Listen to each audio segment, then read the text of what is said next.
Hey guys, welcome to another episode of Inspired Action. The goal of this podcast is to not only leave you inspired in some shape or form, but more importantly, that you're left inspired to take some kind of action in your own life. Inspiration plus action are a very powerful combination. The Inspired Action podcast is brought to you by Stage Fright Management, which provides cost-effective social media solutions to grow your brand. Check them out at stagefrightmgmt.com. On this week's episode of Inspired Action, I'm very excited to be speaking to my good friend Jordan Travers. To me, this guy embodies the words inspired action. Jordan has an inspiring story about pulling himself out of depression into a world of well-being and holistic coaching. We will be talking to him about his new book called Man Alive, chilling out with the Iceman, Wim Hof, and exploring movement with Ido Portal in Thailand, and much, much more. Enjoy. And we're live, I think. Jordan, how's it going, bud? All the way from bright Byron Bay these days. How's it going? It's very good, mate. It's beautiful up here. I'm spending a lot of time in the sun, having a crack at surfing, lots of movement out in nature, and just really enjoying the transition to a good lifestyle. How are you? Yeah. I'm brilliant, mate. I'm awesome. It's pretty chilly in Melbourne, as usual, but it's better than what I'm used to from Northern Ireland, so I definitely can't complain. So that's right. Cool, Jordan. So thanks a million for being on the show. We go back a few years, probably about 4 or 5 years ago, would you say? Yep. Back in 2013, I think. 2013. So we met at an event, a couple of events, and then we just hit it off, and then I think we just found out what each other were doing at that time. And you were a PT at Fifth Element Wellness in Fitzroy. And then it was a matter of, like, it came up, the gut health came up, or bloods and gut health. Wasn't that how it started? Was it? Can you remember? Yeah, exactly. So, I mean, I was talking to you about health and what I was doing, and you were thinking, oh, yeah, that's quite interesting, because I think you were sort of exploring a lot of new health avenues and that sort of stuff at the time. And I said, well, where I'm working, we do a lot of comprehensive analysis through blood chemistry and even stool analysis and things like that. So we really, dug down to nitty gritty and figured out, like, what's actually going on in each individual's lifestyle and how that impacts their health. Yeah. And obviously, you were pretty keen on sorting out some issues from the past, health-wise, and so we talked about what we could do, and you came to visit me to do a comprehensive blood panel, and we went from there. It was good. Yeah, that was the first time I'd ever done bloods, sort of looked at it in an in-depth sort of way, so it was fascinating. Like, it was like, I couldn't believe what you could tell from basically my blood and what was going on, like the food I was eating, the food that I wasn't eating, all the minerals that I was missing out on. And then it turned out that I had a leaky gut, and you christened me Leaky Pete, remember? Correct. Yeah, I don't give all my clients nicknames like that. You're just very special, so consider yourself privileged. But I'm very special. Yeah, I mean, I learned from a guy named James Laval, as well as my mentor Dave O'Brien there. And James wrote a book called "Your Bloods Don't Lie," or "Your Bloods Never Lie." And it's really true. I mean, you can tell a lot from what's actually happening inside your body just through, measuring many, many different markers. And we're lucky at Fifth Element to have, a functional medicine doctor on site who was willing to, help us out with measuring, I think it was about 55 different markers. Yeah. Which, if you went to a regular GP who perhaps wasn't, in line with those sort of beliefs, that might cost you $1,000 to $1,500 just in blood panels. So, we're really fortunate just to have that access there. Dr. Tan. Dr. Lynagh. That's right. Yeah. And so he was great. And obviously Dave, who was teaching me the ropes of blood analysis and, preventative medicine through an approach that was really focusing on nutrition and movement, like strength training, rather than smashing yourself, running 40 Ks a week, that sort of stuff, and supplementation and looking after gut health. And now it's a lot more about stress management and meditation, breath work, even gratitude, things like this. So, it was definitely not just a gym. It was holistic wellness center. Yeah, it was awesome. And so I remember at the time, because you actually went through the same. Remember, like you told me, like this is the protocol that I had to go through because you had similar. Do you want to talk a bit more about that? Just what brought you, I suppose, to teaching, I suppose, blood analysis and holistic coaching?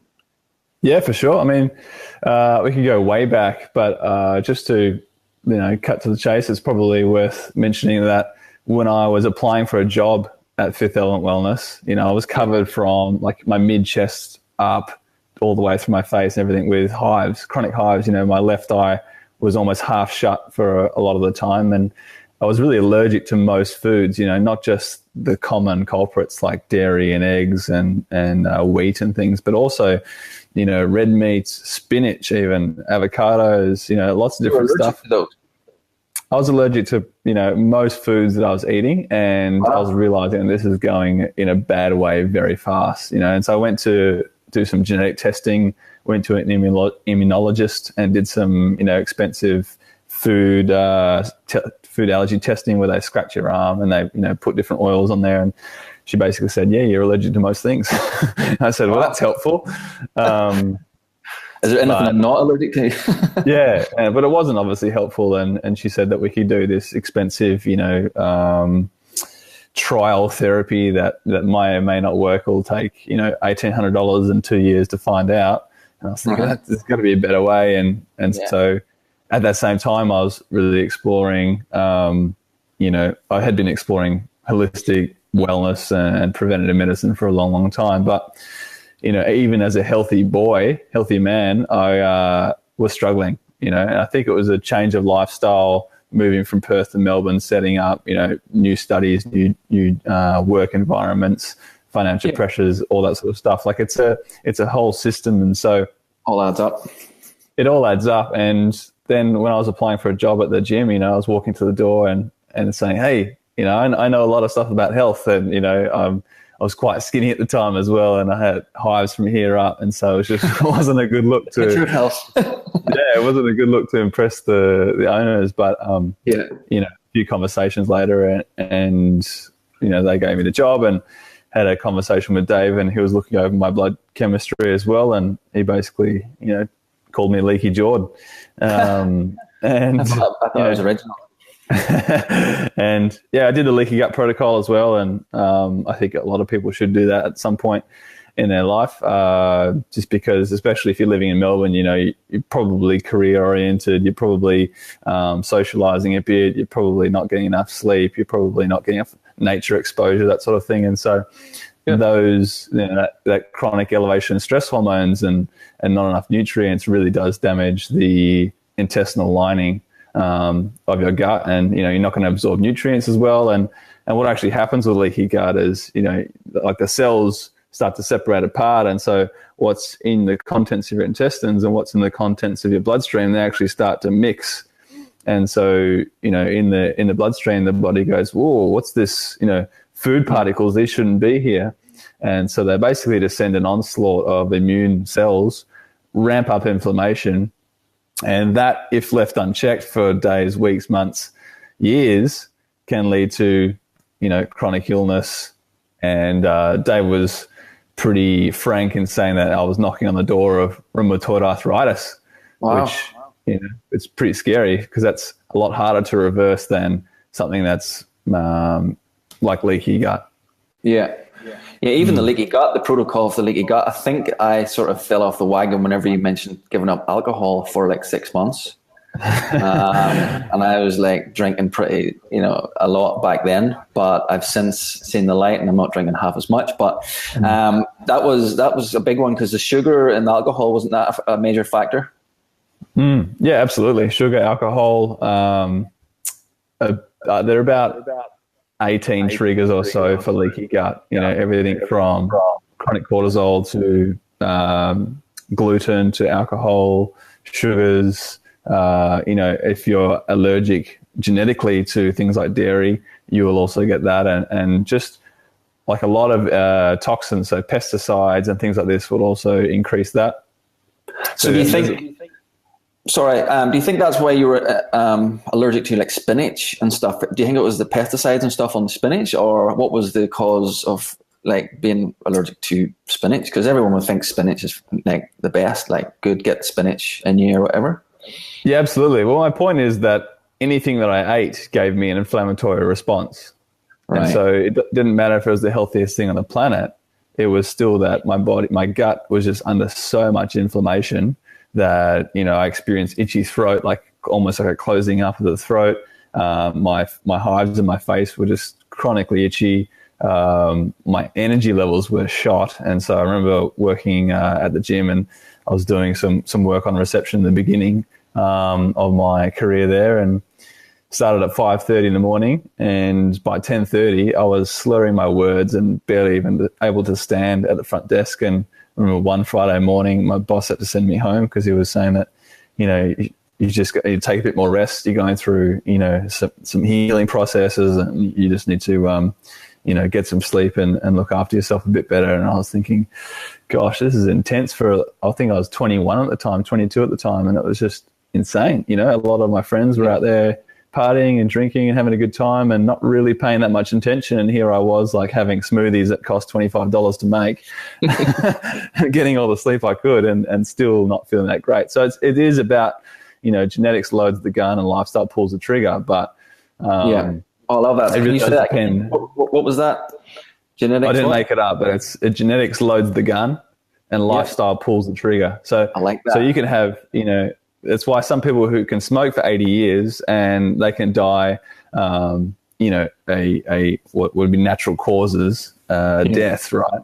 But others can smoke for 15 and they can develop lung cancer or throat cancer or mouth cancer. So it really is, it's a combination of the two. You can't just say that it's only lifestyle, it's only genetics. It definitely is a combination. Yeah. So that's how we met, and that's a bit of background about that. That was your trajectory to basically from then onwards, like what you're doing now, that you became an author, you're now a holistic coach, you're setting up a retreat in Byron. Like, there's so much going on. So what was the next domino effect from back then?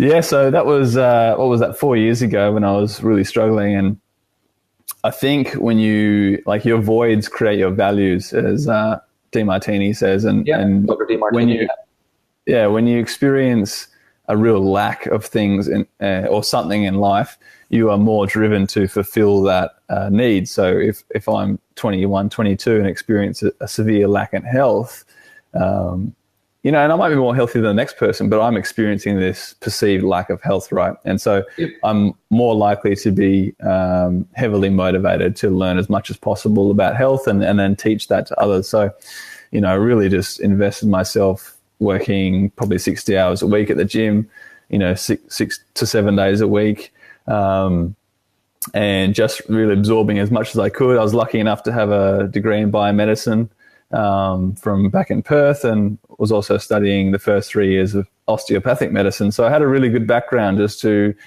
blend the medical background with a lot more of a up and coming, like up to date, holistic, background of the science, right? So I was learning as much as possible and then sharing that with my clients and really applying it to myself. So I was lucky enough in that 4 year period just to, learn so much. And then ultimately, in December, I published my first book, Man Alive, Free of Mind. Got it. There it is. Nice. Unreal book, by the way. We'll get onto this later, but just want to tie that in there. Thanks, mate. Yeah, it was a great achievement. I'm very proud of what I put in there.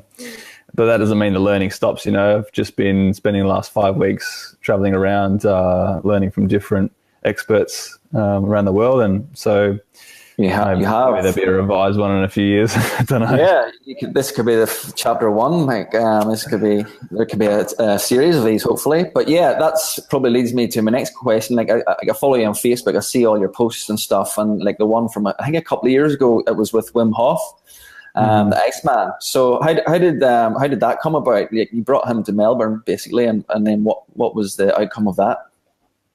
Yeah, so I went to his retreat in just on the Great Ocean Road there. And you can read about my experience in the 7-day retreat on my blog. But it was, really profound profound experience. There's lots of breathwork techniques. There's lots of pranayama practices, as they call it in yoga, and there's really nothing like Wim Hof method to show you that breathing can rapidly change your state of awareness and your physiology, very, very quickly. And so I remember I had a little bit of my hives came back at the time as well, and I think I had a period of stress. And I think with the first breathing session, that just completely disappeared. So within 15 minutes of breathing as much as possible, I had ramped down inflammation so much that literally like eczema had gone. Wow. Just because you had reoxygenated your cells like to a high capacity. Yep. So it's been shown that when you do this hyperoxygenation breathing technique, that your inflammation just goes right down. And so there's much to be said about whether this could be used for things like rheumatoid arthritis, And then I know that Wim's doing a lot of work with Radboud University in the Netherlands, and I know there's a lot of research coming out suggesting that could be very good for chronic health conditions. So it's definitely not the only technique that's effective. There are other ones, and Wim Hof for some people can be actually quite stressful, and in which there's other more yogic practices that could be more beneficial for that. But the 7 days there was pretty amazing. We jumped into our first ice bath at 3 degrees, and the energy was just insane. There was 60 of us, 50, I think it was like 52 males as well. So it was quite like a tribal sort of experience. And I was playing my didgeridoo as well. So awesome. We got right into it. Cool. Yeah, and so for the people that haven't heard of the Wim Hof method, can you just sort of give just a description of what's involved, like just the process? So it's really simple. It is just a maximum inhale and then a passive exhale. So you would take a full breath in and then let it go. Yep. Either through the mouth or through the nose. Some people find through the nose a bit more calming. Yeah. And you do that 30 to an unlimited amount of times, really, depending on how deep you want to go. Yeah. And then after the last breath, you would exhale passively and just hold that out for as long as you comfortably can. And if you were to exhale now and just hold your breath, you might get 6 seconds. You might get, if we're quite in an aroused state at the moment, having a chat online, so you might get 6 to 15 seconds. But if you're laying down doing the Wim Hof method and you've just exhaled and hold your breath, you might get 2, 3, 4 minutes, and it just shows you how much oxygen you can put into your body and how much we don't live, in a hyperoxygenate when we're running around constantly stressed and not breathing to our maximum efficiency. So, you do that 30 breaths fully in, let go, and then hold for as long as you comfortably can. Yep. Once you need to take a full breath in, you would take it in fully and then hold that for about 10 to 15 seconds. Yep. Then you would exhale and begin another round. So that would be one cycle, and you begin, 3 to 6 cycles and have a great time. I've done it a few times. It's funny, my housemate who's listening in the bedroom next door, he's training for an Ironman. He's doing an Ironman up in Cairns in a couple of weeks' time. So I remember getting up one morning, and I get up at 5 in the morning, and all I heard was this like real deep breathing from the living room, and I was like, "What is this? What's going on in my house? Has somebody broken in?" And sure enough, he's lying on the sofa doing these mad deep breaths because he was getting into it as well. So it was quite funny. The funny thing with endurance training is that because you actually, through the process of hyperoxygenating your body, you remove a lot of carbon dioxide. And hydrogen ions actually attach to carbon dioxide in your body. And so when you expel that out, you expel a lot of hydrogen ions, which are really what is the cause of that lactic acid burn when you're going for long runs or doing like a lactate threshold training session. So if you do the Wim Hof method beforehand, theoretically you would either run further, faster, or more efficiently with less pain. Interesting. So it is. So Yeah, he's doing ice baths in here. He goes to the servo and gets a pile of ice, and then brings it back to the in the bath and just fills it up and has his like long runs or bike rides, and then just jumps in. Yeah, so it can be really good for recovery. There has been studies showing that if you're looking to do like bodybuilding training, so hypertrophy, then if you were to jump in an ice bath or a cold shower after a heavy strength session, it would actually down-regulate metabolic pathways to promote muscle growth. So it would actually be a counteractive thing to do it if your goal was to build muscle. So just to put a caveat out there for anyone who's keen to do that. But it can be a great way to regulate your inflammatory responses. So really teaches you. I think Wim Hof actually, when he didn't actually develop this breathing technique, he just, when he was 13, he was fascinated with the cold. And so he was cutting out holes in the ice in winter up in the Netherlands and just jumping in there and experiencing this like profound change of state. And he was really curious by that. You know, he's now 60, 65 or something. So this was 50 years ago. Right. But I think the Russians and stuff have been doing this for centuries. So it's nothing really new. It's just he's a great man to popularize it because he's so charismatic. Yeah, that's what I was going to ask. What's his personality? What kind of guy is he? Oh, he's nuts. Yeah. He's nuts, yeah. But I think the great thing about the retreat was, in a good way, of course. The good thing about the retreat is that when you spend 7 days like going really deep into your body with 60 other people, like, you really feel the sense of bond and comradeship. And that can be, a really great way of healing. So I know a lot of people had some big life trajectory changes at that retreat, and I've had some at similar retreats. So it's if anyone's contemplating a retreat out there, definitely jump on board a good one. Yeah, and he's been here now a few times. He was here in March speaking. I actually haven't seen him myself, but I've definitely practiced the method, and I haven't done an ice bath yet. But like I might do. Done a bath? No, I haven't done it. I don't want to jump in after my housemate because it's all probably dirty. But I'll maybe get fresh ice and do it myself sometime. Well, they do the community ice baths at Fifth Element, so you can jump in there once a month. Yeah. There's a few kicking about. There's definitely a few kicking about. Awesome, mate. Like that's like, and he's probably one of your mentors. Like I suppose you speak to him a lot. Yeah. Wim Hof, not so much. No, not so much. My big Wim Hof inspiration is Mark Kluwer. Right. He's, I don't know if anyone is listening and knows him, but he's just traveled around Australia doing his Chill Seekers tour in a caravan, bringing ice bars and the Wim Hof method to, just country towns in Sydney and Melbourne and Adelaide and things like that. So he did a good job. Awesome. So then that brings me to the next part is probably Ido Portal.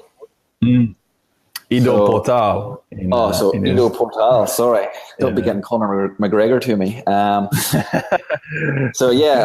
That's how I came across Ido Portal. I suppose through Conor McGregor and the last few years watching the UFC and Conor McGregor. So how did you become involved with Ido Portal? I think I first saw his stuff maybe in 2013, looked at his price tag of his workshops and said, that's ridiculous. There's no way I'm going. But a few more, experiences with him online later. And I was then paying 10 grand to go see him in Sydney for 5 days. Wow. And that was a really intimate experience. So there was me, Dave, my mentor, and Ido, his sidekick Odelia, about 3 or 4 other people.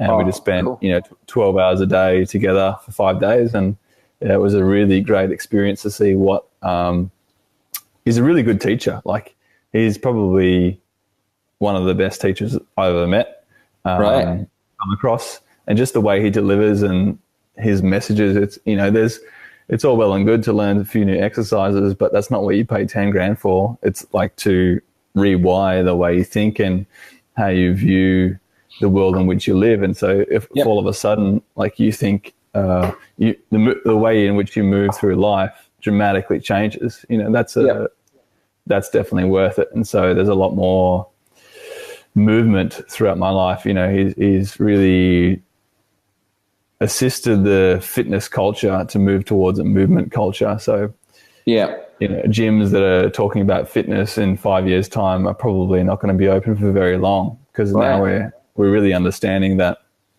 moving your body for 3 hours, 3 1-hour sessions every single week is really not enough, and then you're going to sit at home in your desk and or at your car seats or driving your car or, cooking your food. Everything's done in the front, or sitting down. And so you just really develop this terrible Western posture that we're also suffering from. And now there's a lot more in the fields that I'm participating in. There's this emphasis on floor culture, which is just basically sitting on the floor, biomechanist Katie Bowman. She doesn't have any furniture in her house, which can be pretty controversial, but her basically thoughts are that if you have to get up and down off the floor 300 times in a day, well, you've just done 300 squats indirectly, and you're also opening up your hips, you're preventing your ankles from developing Achilles heel issues and plantar fasciitis. And so there's a lot of benefits, new paradigm shifts for me in this space. And I went to Thailand for the movement camp, and that was a good experience. Ido Portal as well, wasn't it? That was with Ido, that was a good experience. But one thing that I do want to mention is I went to a little small camp outside of Araluen, just outside of Canberra. It was literally bring your own tent, bring your own sleeping bag for the ancestral movement camp. And that was, much more profound, I think, from where I'm at perhaps. But I really got a lot out of that, because maybe it was a new teacher, but there's a lot of evolutionary biology, a lot of neuroscience in the way in which we move, and how we have evolved from, single-celled organisms that just sort of wiggle around like this into these crazy, complex creatures that have fingers and spines. And it was mind-blowing, really, what Simon Takur from Ancestral Movement put on there. So I highly encourage anyone to check him out. Awesome. Profound. And what kind of guy is Ido Portal? Is he a quirky character too? Is he got charismatic?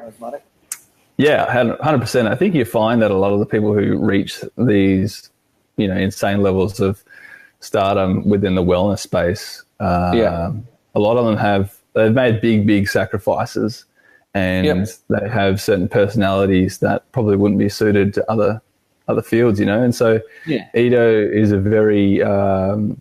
he's a strong character.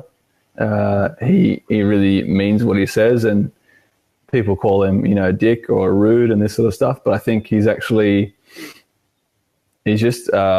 comes from, obviously Israel, which have a strong background, and all of them are forced to go to the military and things. So it's a culture thing, but also like he tells you what's the truth. And he likes to have a bit of fun as well. So if you can't handle that, then probably don't spend 10 grand to go see him. So you got heaps from that. Like the return on investment for that 10 grand would be outweigh the cost. Yeah, definitely. I mean, it's like the new ways of thought are what help you explore new avenues in life, and maybe even part of him is in the book, whether it's just the initiation of writing the book or the actual content in there. For sure. And it's the dedication to the craft as well. He's a true master of the movement culture, and he's explored so many different disciplines and experts. And I think that's what I'm starting to implement in my life. I'm training for 2-3 hours a day sometimes, and really just trying to explore what this vessel is that I've been given and what are the options available to me, and so exploring all the different experts around the world and through my own personal practice now is something I'm really working on. Awesome. My last guest on the podcast, Michael Beattie, who done the documentary Live Longer, Feel Better. He talked about the blue zones around the world where people, live longer than anyone else, and he researched why that was the case, and movement was one of them. Movement was a big one. So they didn't stop working, like these people, like they just kept working. They're all very active, but movement was like he'd done a whole episode, I think, around movement, because it was key. The other one was an 80% plant-based diet, not vegetarian or vegan. It was, they still had meat or whatever, but 80% plant-based. Purpose was another one. They had a purpose, and then connection was the other one. Like families live, like you had your grandparents living with the families and kids are all together, so it's like that feeling of connection and belonging. That's right. Yeah, chapter in my book in that. You did. The Secret to Longevity is the chapter title, and that was really talked about purpose and community. Yeah, it's which massive. is something that a lot of people don't have. You know, they work jobs that are kind of good and you get a good pay, and then their level of community might not be as deep as what we would have had. You know, I talk about the Moai, Japanese sort of groups where they get assigned a group when they're about 5 years old, and they continue throughout their whole life in Okinawa, meeting every single week with these groups until they're 95 or 100. So imagine meeting every single week with a group of 5 or 6 people who you know for 80, 90 years. It's just the level of connection there is unreal. And so you could really talk about anything with them, and that would have a massive impact in your life. And that's what makes partnerships so good as well. And you run a group like that too, don't you, Jordan? Or you're part of a group that does that is, catching up with other guys. Yeah, unfortunately up in Byron, so not doing that at the moment. But when I was in Melbourne, we spent 18 months together. Every single week we met up and had a chat about life and everything except for beers and football, and it was really good. We called it Man Night, and it was a great experience, and I think if anyone's interested in doing that, for sure, give it a go. Just invite a couple of mates around and set out some guidelines and continue it, because you'll be amazed about what comes up if you build that level of trust and understanding, and then one person gets vulnerable and another person does, and man, it's healing. It's healing. Totally, mate. I totally get it. Like, it's very prevalent these days about guys opening up to each other and just saying that we love each other and stuff. It's becoming more and more, and it's a really, really good thing, I think, for guys to express that and not be worried about getting portrayed anyway. It's just saying how you feel, and exactly that. The trust is key, because without that trust, the other person might not open up as much or tell you the whole story, and you just don't know what's going on. But they feel embarrassed. Like, there's so much stuff that we can feel toxic shame about. But it's good that people are starting to talk and open and share their experience, which is healing. As you know, a problem shared is a problem halved. And I think they're doing research on this now. Like, they've actually shown levels of oxytocin and serotonin in the brain that gets secreted when you're having deep, intimate connection with people that you trust. Not necessarily like in a sexual relationship, just through friendships and things like that. That ramps down inflammation faster than pretty much anything. That level of connection. So it's a big thing for your health. It's a big thing for your happiness, and just have a good life. Is find some people that you trust, and connect deeper with them. Yeah, that's it. Like, highly rate the man night, or whatever you want to call it. Just catching up on a regular basis and having a debrief. It saves people's lives. It ultimately does. And try not to use alcohol as well. Try not to use alcohol. That's a big one. But sometimes alcohol helps, because the truth comes out sometimes with alcohol. Definitely. I remember when I was backpacking in Latin America. When I was backpacking in Latin America for 10 months, you would form connections with someone, through a big night out faster than you would for, weeks of chatting with them. And it's funny how but that's the whole point. It's to, you have to go deep and break down your own barriers to actually feel that sense of connection. And that's what the alcohol does for you. So if that's what you need, that's fine. There was no ban. We had a couple of dads come of the group, and they, one of them had a beer one night and another one had a glass of wine, and that was cool. But it's definitely to rely on that. It's not centered around it. Yeah, it's not focused around alcohol. To get shit faced at the club is a totally different thing to having a man night. So it's different purpose. Yeah. So it is awesome.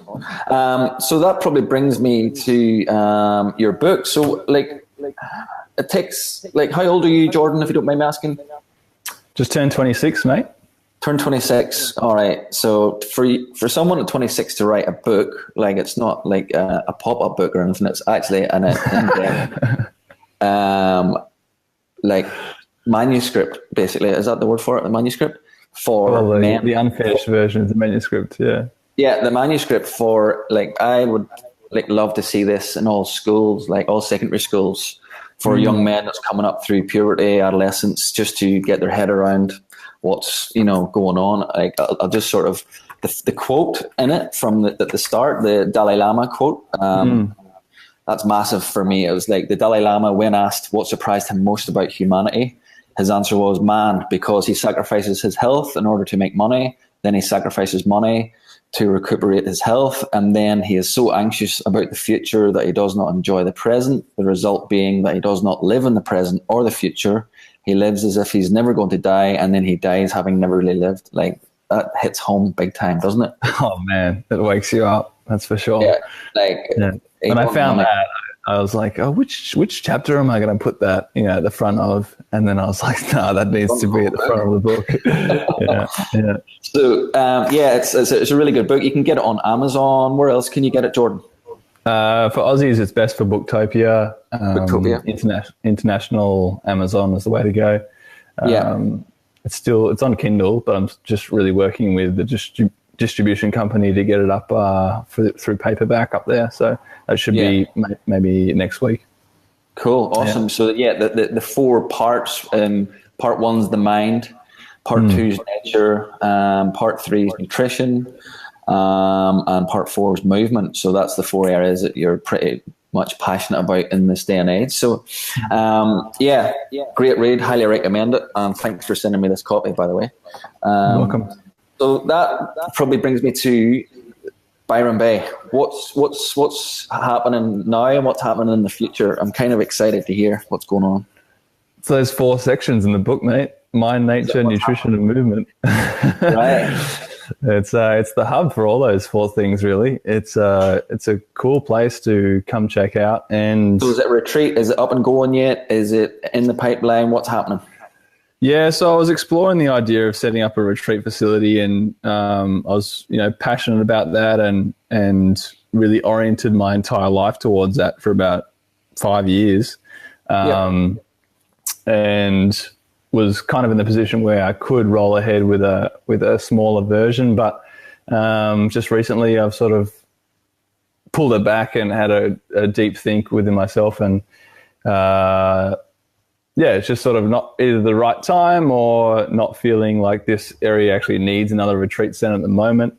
Probably something like Tassie would be a better option at this stage, because it does have pristine nature, like cleanest air in the world, and love Tassie. And there's not many down there either. So that would be, in terms of an entrepreneurial endeavor, that would be a much better option. But colder down there, my friend. A lot colder down there. You wouldn't be swimming in the middle of winter unless you were keen on the ice baths. But it's and that can have its benefits too, right? That clean, crisp air can be just as healing as the warm, humid air. So everything has its benefits and drawbacks, right? And I think Byron Bay is just a good place for me to take stock. It was a big year for me last year down in Melbourne, and massive year. In December there, or at the end of the year, I decided to go back to Perth for a couple of weeks, and then Tasmania, and now I've been up in Byron for about 3 months. But just obviously been in Thailand and Bali for a little bit, doing some more research out that way, and some wedding proposals. Yeah, that was in September last year on the top of Mount Hotham. It was a good life event. Beautiful Alex. Lovely couple, used car. So you're talking about a big year last year. So I think a few people probably, whenever I mentioned I was interviewing you, they were like, "Oh, is that the kid that was on TV about the cryptocurrencies?" And I'm like, "Yep, that's the one." So I just think it's a fascinating story. If you could just give us in a nutshell how that came around, and what's that area is holding for the future for you as well. Yeah, for sure. I mean, I made a small investment onto the pre-sale of Ethereum back in 2014, I believe. So how small, like give us figures here, because people will be frothing to see how much. Okay, so a small figure, is that $20? Is it like $5,000? What's a small figure in the world of crypto? $1,500 was $1,500. Cool. Bargain. Yeah, bargain. And I had a friend give me the tip and said, this could be the way of the future for currency. And I liked what he was talking about. I'd just been traveling through Latin America and saw a lot of corruption and injustice and things like that. And so I wasn't satisfied with the current model. And I, invested $1,500 into this. And then it started to make headlines again. I really just put it in the bottom drawer for a number of years. And then in sort of March last year, it started to make headlines that it was increasing in value and a lot of value. And then lo and behold, I opened my account after about 5 hours of trying to remember my password, stressful hours, and then woke up with 5,300 Ether in my wallet, which equaled, at the time it was $73 Aussie, so that was about 380 grand Australian. 380 grand. So 1,500 turned into 380 grand in how many years? In 4 years. In 4 years, good investment. 3.5 years. 2.5 years. And then so I sold 75% of my holding, thinking, yes, what a great idea, which it was. But for those who know, before New Year's Eve, it went up to $2,000 each, so it would have been a cool 10 mil. But, but you still came out on top. Oh, definitely, mate. I mean, you can't complain with what happens in that sort of situation. So it was a good experience. I actually learned a lot about, attachment to money and purpose and So it was, while people think it's just this, fun lottery ticket roller coaster, which it can be, but it was probably the most stressful period of my life as well. Wow. So sorry, the 1,500 turned into 380 grand, and then the 380 grand turned into. That stayed in my bank account, but the remaining 25% grew and grew and grew, and I was slowly selling off bits and pieces here and there, and reinvesting some into some other currencies. I'm lucky enough that my brother is the CEO of Digital X, which is an ASX listed company involved in cryptocurrencies. So if anyone wants some exposure, then check out Digital X DCC, and he's been helping me pick the wheat from the chaff, so to speak, and find the if people are interested, the ICOs, the initial coin offerings. There's a lot out there, and most of them are either scams outright, or they are run by incompetent people. So it's good to have his help to actually identify what's a good investment and what's poor. So I feel like I have a good informational advantage in that domain. But so since then it's just been about figuring out what does money mean to me, and what am I going to do with my time, and things like this. And you soon realize that, I forgot to mention, it grew to a bit over $1 million, and you soon realize that, $1 million in this day and age, it's great, but sounds good. It's not like you can, buy private planes and go nuts all over the world. So you still have to be very diligent with what you have. It's not like I can suddenly just, splash it all anywhere. And I was lucky enough that I had a good upbringing to give me some financial literacy. And I also, spent a lot of time before I made the money reading about financial literacy and personal finance and investments and things like that. So that when the money did come along, I wasn't in a position where I just spend it all frivolously. I have put like I would away. And, that's right, Leaky Pete. I've been leaking the money, leaking the gut. But so any tips, any crypto tips for the future? Anything that you can sort of go, well, you might be wanting to throw some dollars this way? Or I'm an advisor to Limpo, which is a health and fitness blockchain company. And so they're aiming to monetize the data that you would, inherently be gathering through your Fitbits and iPhones and things like this anyway. Right. They're looking to create an economy where that data could then be monetized in a way where you could spend that at Rebel Sport or at your local gym and be motivated to then follow more fitness programs and things like this. So it's a really cool company that I'm actually very impressed with their level of management and what they're doing. Yeah. So check them out on LinkedIn and YouTube. I think are the best platforms for them. That's pretty cool being an advisor on the board. Yeah, I think, when you, it's like, what is it? Luck meets preparation and opportunity. So the fact that I had written a book and, been diligent, had a high work ethic, as well as make some money on crypto, like that gives me opportunity to become an advisor for a health blockchain company. So in terms of inspired action, it's not just about getting the lucky wins. You put the 1 foot forward, and if you get a big leg up, then that's great. But you just have to keep moving, and I've been very fortunate, so I'm grateful for that. Awesome. Yeah, Steve Jobs says you can connect the dots going backwards.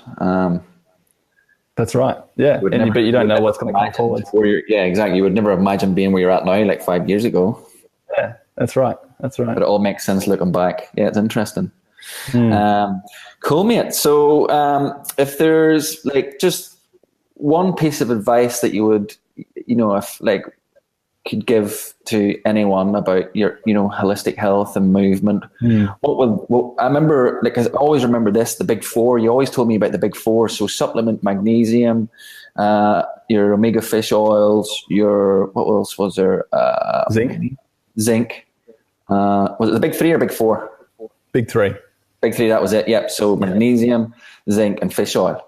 So is there any other, piece of advice we could sort of just, wrap up tonight with and give the viewers, of something that you really believe in and feel that everyone should know?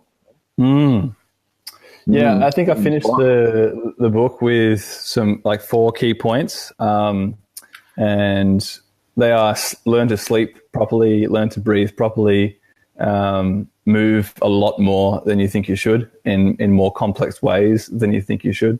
So right now I'm really exploring a lot of natural movement, and that means not just doing, pull up after pull up and push-ups, but it's also running through trees, climbing trees, jumping over things, learning some more acrobatic stuff. And this creates a whole new level of awareness, more spinal movements, creating learning that evolutionary position of the undulation of the spine. And that just improves your awareness and understanding of health in general, far more than any 12-week program to quick bikini booty body guide thingy. So just really learning how to move through the environment in more exciting and complex ways, like natural movement is a cool thing to do. Yeah, awesome.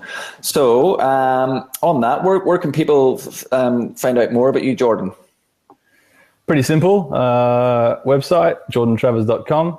Yep. And Facebook and Instagram seem to be my most... The Man Alive book. The book's there. Man Alive by Jordan Travers. That's right. So they can go and to I'm Amazon. also on LinkedIn talking about corporate wellness at the moment through the guys at Fifth Element. I helped develop or founded a corporate wellness program called the Ultimate Reboot, and we're lucky enough to have a really successful trial with Telstra last year, and we're just sort of implementing, putting the finishing touches on that and streamlining some processes. So that should be rolling out very, very soon. Cool. I'll be definitely following you for that. Jordan, it's been an absolute pleasure, mate. I love chatting to you. I love following you on Facebook. For me, you take inspired action every day, and it inspires me to take action in my own life. And I'm really glad I met you. I've really been inspired to take my own health into account because of you, basically. And I've been doing stuff ever since. So kudos to you, bro. And I'll probably be up in Byron in June or July, so we'll definitely catch up for some sort of smoothie that costs $25.